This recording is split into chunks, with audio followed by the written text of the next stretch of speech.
नमस्कार, विवेकानंद अकेडमी में आपका स्वागत है। आप कर रहे थे जीएस वर्ल्ड की टेस्ट सीरीज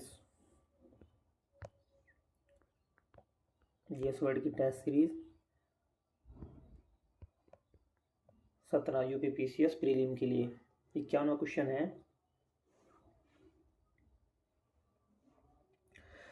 जलवायु परिवर्तन निम्नलिखित में से किस सतत विकास लक्ष्य से संबंधित है? सतत विकास लक्ष्य से संबंधित है जलवायु परिवर्तन। ऑप्शन नंबर 3 SDG 13 जलवायु परिवर्तन से संबंधित है। नेक्स्ट क्वेश्चन है, निम्नलिखित में से किस वियना कन्वेंशन को किससे संदर्भित किया जाता है? यह है पहले ही ओजोन परत के संरक्षण से जो है इसे कन्वेंशन किया जाता है। नेक्स्ट, भारत द्वारा निम्नलिखित में से किस वर्ष पर्यावरण के लिए जीवन शैली ऊर्जा अभियान लाइव पेश किया गया? 2001। भारत द्वारा निम्नलिखित में से किस वर्ष पर्यावरण के लिए जीवन शैली ऊर्जा अभियान पेश किया गया? 2021 में। नेक्स्ट क्वेश्चन है,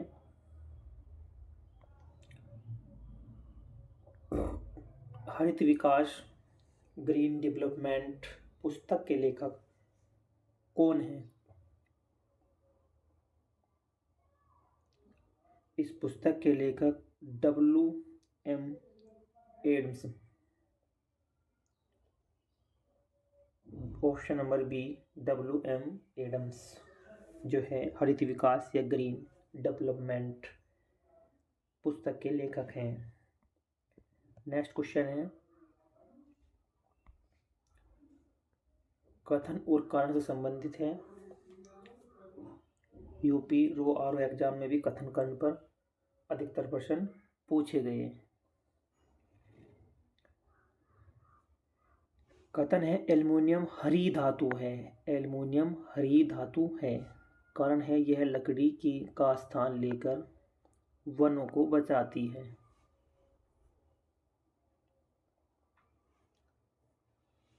एल्युमिनियम हरी धातु है, ये तो आपका सही है। यह लकड़ी का स्थान लेकर वनों को बचाती है, ऐसा नहीं है। तो आपका कथन सही है, कारण गलत है। ऑप्शन नंबर डी ए सही है, परंतु आर गलत है। नेक्स्ट क्वेश्चन है,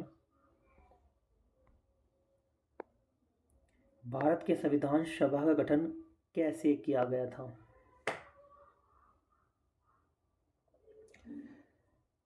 भारत के संविधान सभा का गठन जो किया गया था 1935 में स्थापित प्रांतीय विधानसभाओं के सदस्यों द्वारा अप्रत्यक्ष चुनाव द्वारा। यही बिल्कुल सही करेक्ट आंसर है। नेक्स्ट क्वेश्चन है, निम्नलिखित में से किस अधिनियम को भारतीय स्वतंत्रता का मैग्ना कार्टा भी कहा गया?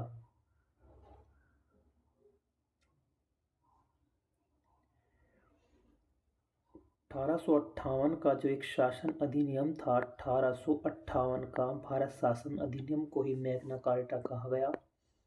1858 का जो शासन अधिनियम था उसे ही मैग्ना कार्टा कहा गया। Option number A.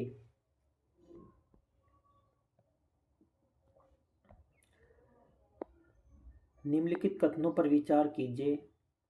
Delhi, Pondicherry, Lakshadweep, Andaman Nicobar द्वीप समूह, इनमें से कौन सा केंद्र शासित प्रदेश राज्यसभा में प्रतिनिधित्व करते हैं? यह सभी करते हैं, जो भी है ABCD। आपका दिल्ली भी करता है, आपका पांडिचेरी भी करता है, लक्षद्वीप अंडमान निकोबार नहीं करता। Option number B.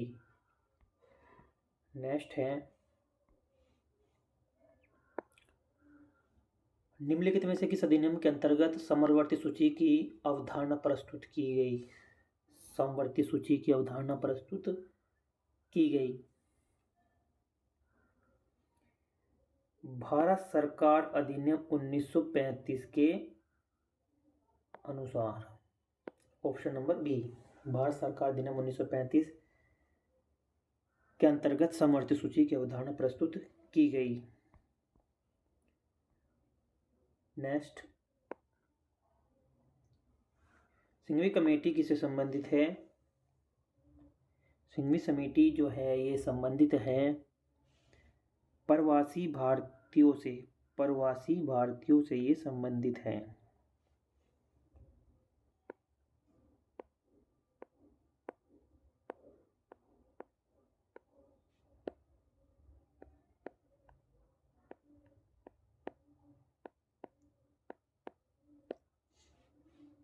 Next question है,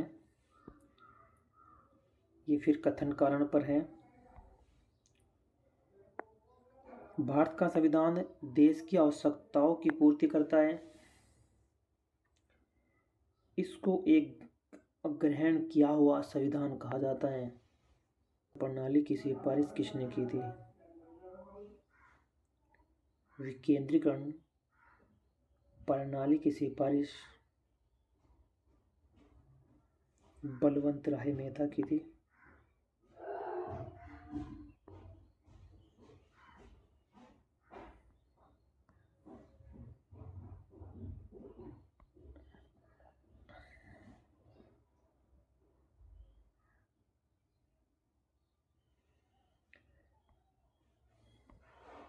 क्वेश्चन नंबर 64, संविधान का अनुच्छेद 76 क्या इंगित करता है?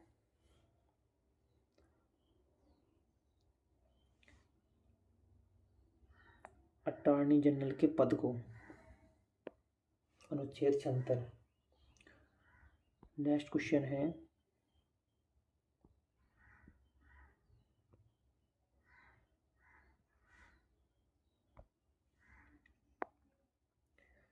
संसद के दोनों सदनों का जो संयुक्त अधिवेशन आयोजित होता है,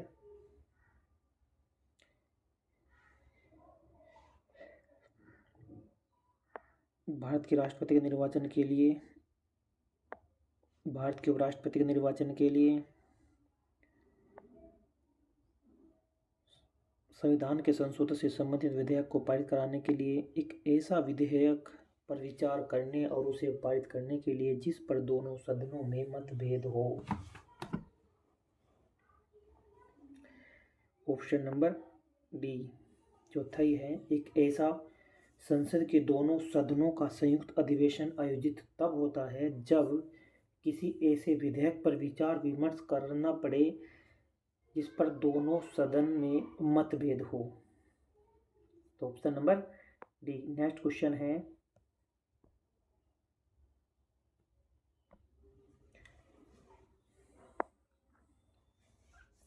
राज्यसभा में राज्यों को प्रतिनिधित्व निम्नलिखित में से किस आधार पर दिया जाता है?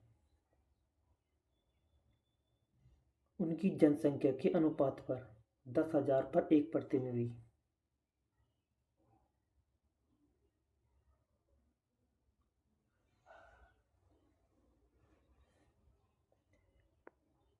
उनकी जनसंख्या के अनुपात में दिया जाता है। Option number B. Next question है,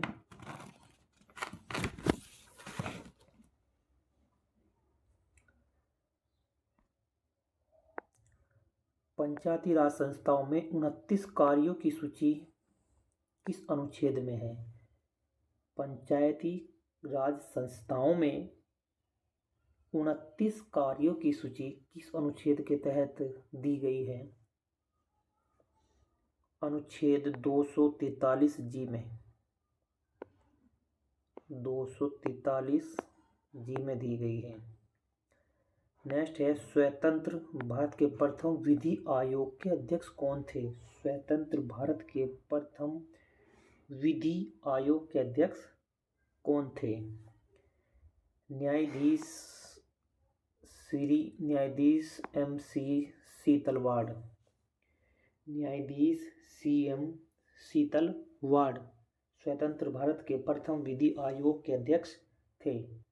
नेक्स्ट क्वेश्चन है, भारतीय संविधान के प्रथम संशोधन विधेयक कब लाया गया था? ये 1951 में ही प्रथम संशोधन लाया गया था प्रस्तावना के प्रति। प्रश्न 71, भारत में मतदान के लिए प्रयोग की जाने वाली मशीन VVPAT का संस्करण क्या है?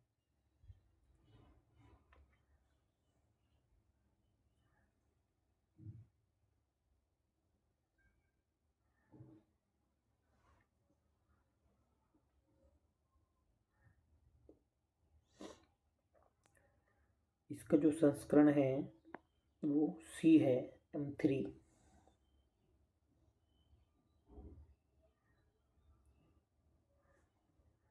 नेक्स्ट क्वेश्चन है, निम्नलिखित में से किस राज्य ने सर्वप्रथम मानव विकास रिपोर्ट जारी करी? आपका मध्य प्रदेश मानव विकास रिपोर्ट जारी करने वाला पहला राज्य है मध्य प्रदेश। निम्नलिखित में से कौन योजना आयोग के प्रथम उपाध्यक्ष थे? गुलजारी लाल नंदन। गुलजारी लाल नंदन थे योजना आयोग के प्रथम उपाध्यक्ष।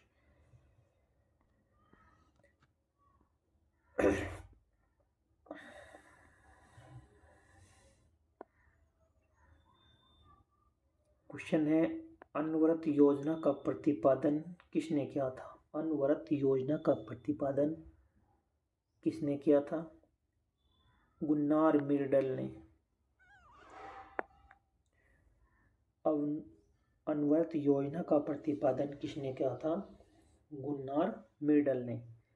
एक 74वां क्वेश्चन है, समष्टि अर्थशास्त्र मैक्रो इकोनॉमिक्स के अध्ययन के विषय किस सिद्धांत पर आधारित है?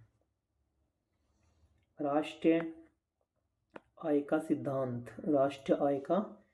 सिद्धांत पर ये आधारित है। नेक्स्ट क्वेश्चन है,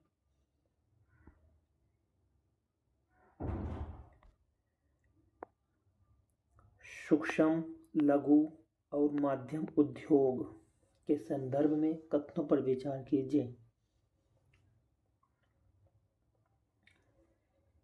यह क्षेत्र भारत में मानव संसाधन का दूसरा सबसे बड़ा नियोक्ता है। बिल्कुल सही है। इसका विशाल नेटवर्क विनिर्माण उत्पादन में लगभग 45% की हिस्सेदारी रखता है। ये भी सही है।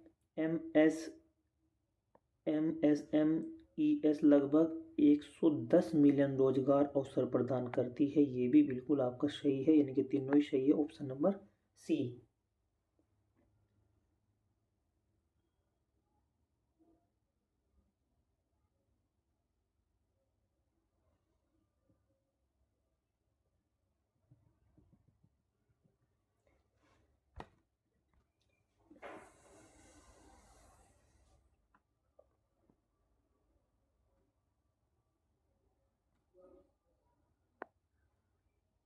छंतर वस्तु के आयात और निर्यात पर लगाया गया कर किस रूप में जाना जाता है?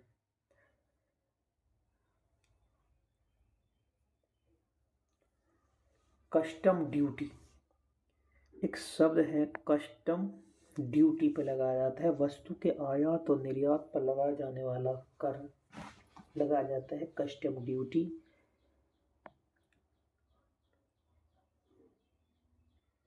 निम्नलिखित में से सबसे तरल मुद्रा किसे कहते हैं? तरल मुद्रा M1। M1 जनता को उपलब्ध चलन की मात्रा, चलन में नोट तथा सिक्के, बैंकों के नगद कोष घटाकर प्लस बैंकों की शुद्ध मांग जमा राशि, रिजर्व बैंक के पास अन्य जमा राशि है।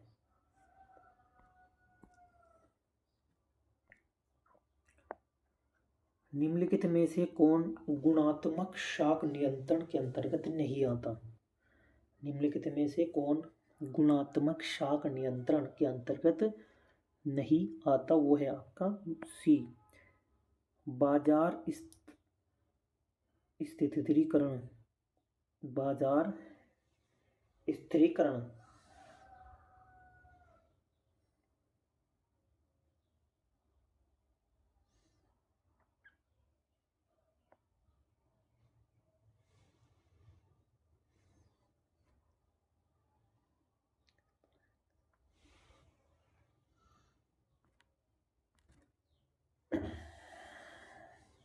नेक्स्ट क्वेश्चन है,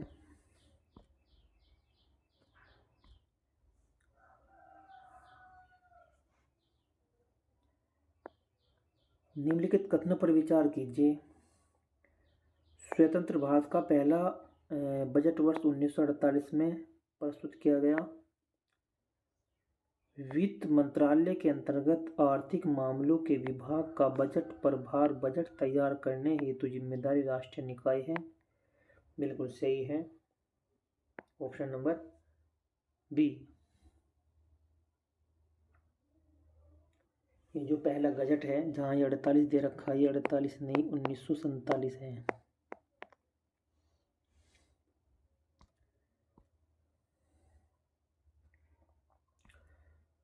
नेक्स्ट क्वेश्चन है आपका,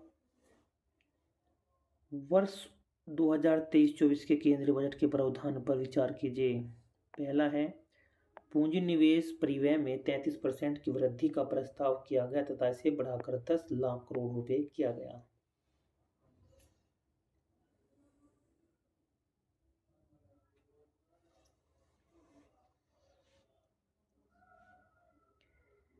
बजट में 6 प्राथमिकताएं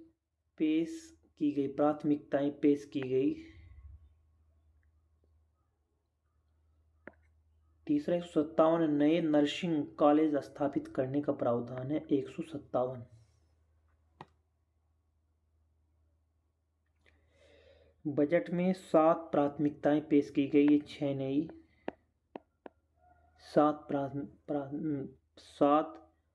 प्राथमिकताएं पेश की गई। नंबर 1, समावेशी विकास। दूसरा, अंतिम छोर तक पहुंचना। तीसरा, अवसंरचना और निवेश। चौथा, युवा शक्ति। पांचवा, अक्षमता उभारना। छठा, वित्तीय क्षेत्र। सातवां, हरित विकास।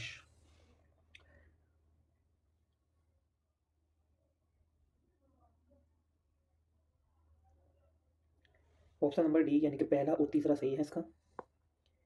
157 नए नर्सिंग कॉलेज स्थापित करने का प्रावधान इसमें किया गया है। नेक्स्ट क्वेश्चन है,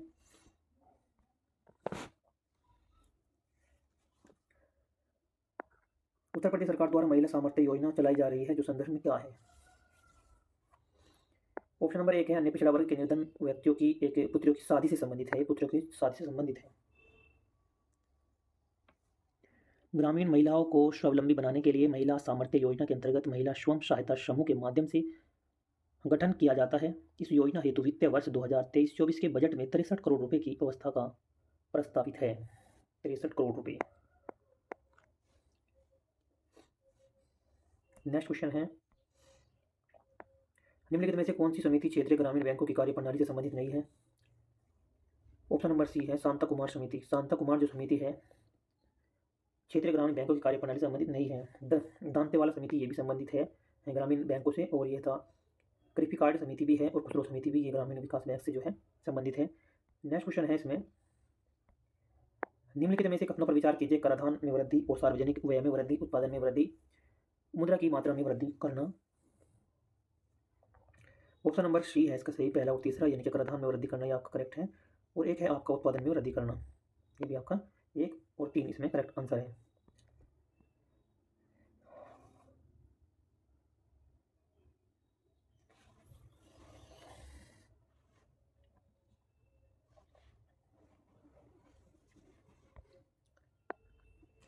निम्नलिखित किसी योजना के अंतर्गत छात्र छात्राओं को टैबलेट या स्मार्टफोन आदि जो बांटे जा रहे हैं, इसमें बी है, स्वामी विवेकानंद युवा सशक्तिकरण योजना। स्वामी विवेकानंद युवा सशक्ति योजना।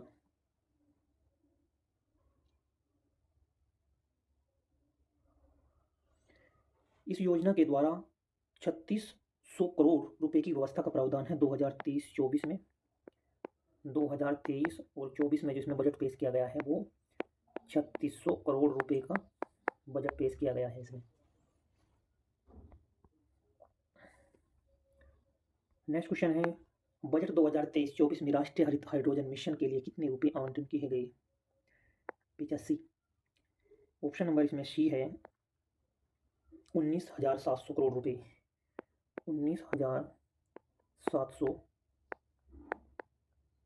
करोड़ रुपए दिए गए हरित हाइड्रोजन मिशन के लिए। 86। विश्व बैंक समूह में कितनी संस्थाएं शामिल हैं?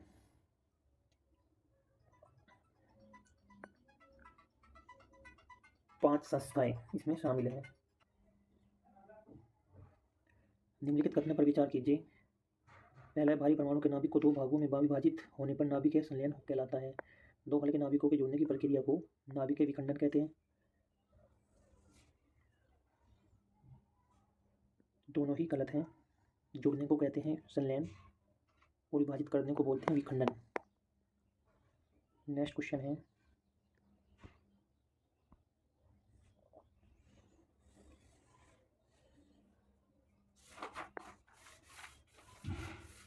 प्रकाश तरंगे किस प्रकार की तरंगे होती है? प्रकाश तरंगे अनुदैर्घ्य तरंगे हैं। प्रकाश तरंगे अनुदैर्घ्य तरंगे हैं।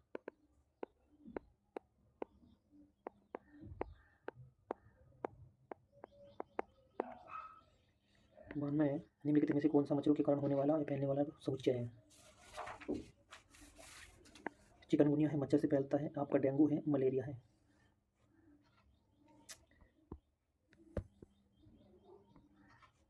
ईरान में। निम्नलिखित में से कौन सा न्यूटन के तृतीय नियम का उदाहरण नहीं है? बंदूक से गोली चलने पर गोली चलाने वाला व्यक्ति पीछे की ओर धक्का लगता है, बिल्कुल सही है, ये तृतीय नियम है। नदी के किनारे पर खड़ा व्यक्ति नाव को पीछे की ओर दबाने और व्यक्ति को आगे और फेंकती है, ये भी आपका तृतीय नियम का उदाहरण है। कुएं से जल खींचते समय अचानक रस्सी टूट जाने पर खिंचाव व्यक्ति पीछे की ओर गिरता है, ये भी आपका तृतीय नियम के ही अनुसार है। पेड़ की शाखा हिलने पर उसके फल स्वयं ही टूटकर नीचे गिर जाते हैं, ये तृतीय नियम नहीं है। तो आपका ऑप्शन नंबर ए। चुनाव में निम्नलिखित कथन पर विचार कीजिए। यदि वस्तु का द्रव्यमान 2 गुना कर दिया जाए तो उसकी गतिज ऊर्जा 2 गुनी हो जाएगी। यदि चाल 2 गुनी कर दी जाए तो गतिज ऊर्जा 2 गुनी हो जाएगी। सिर्फ आंसर ऑप्शन नंबर 1, यदि वस्तु का द्रव्यमान 2 गुना कर दिया जाए तो उसकी गतिज ऊर्जा 2 गुना हो जाएगी।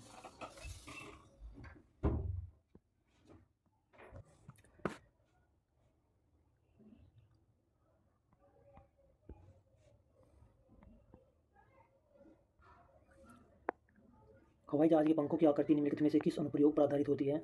आर्किमिडीज का सिद्धांत, बर्नौली सिद्धांत, प्लवन का नियम या स्टोक्स का नियम? बर्नौली की प्रमेय पर आधारित है। जो हवाई जहाज के जो पंखे है उसकी जो आकृति होती है। 95 घड़ियों में लोलक की घड़ी की लंबाई बढ़ जाती है, फलतः घड़ी का आवर्तकाल टी भी बढ़ जाता है तथा घड़ी सुस्त हो जाती है। ऑप्शन नंबर ए है, फलतः घड़ी का आवर्तकाल टी जब बढ़ जाता है तथा घड़ी सुस्त हो जाती है। नेक्स्ट क्वेश्चन है, निम्नलिखित में से कौन विद्युत चुम्बकीय तरंग नहीं है?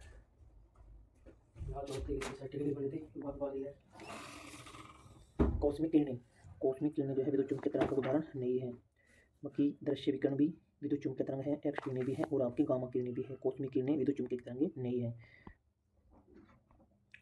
98। निम्नलिखित में से कौन सम्मिलित नहीं है? ओरिस्कोप,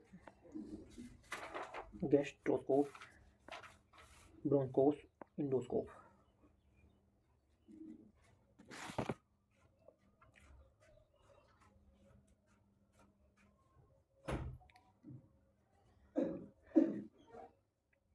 ओरिस्कोप कान के आंतरिक भाग का निरीक्षण करता है, ओरिस्कोप। गैस्ट्रोस्कोप पेट के निरीक्षण करता है, पेट। ब्रोंकोस्कोप गले और फेफड़ों का निरीक्षण के लिए करता है, फेफड़े। इंडोस्कोप शरीर की बाह्य भाग का निरीक्षण करता है, ये आपका गलत है, यानी कि सम्मिलित नहीं है। ऑप्शन नंबर डी सही है।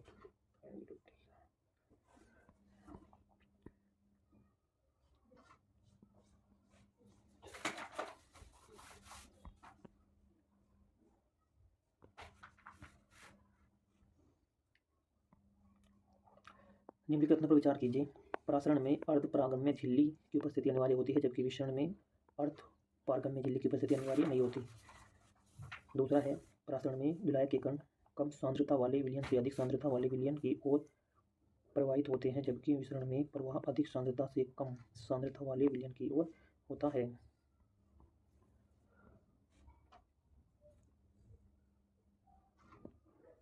Option number 3।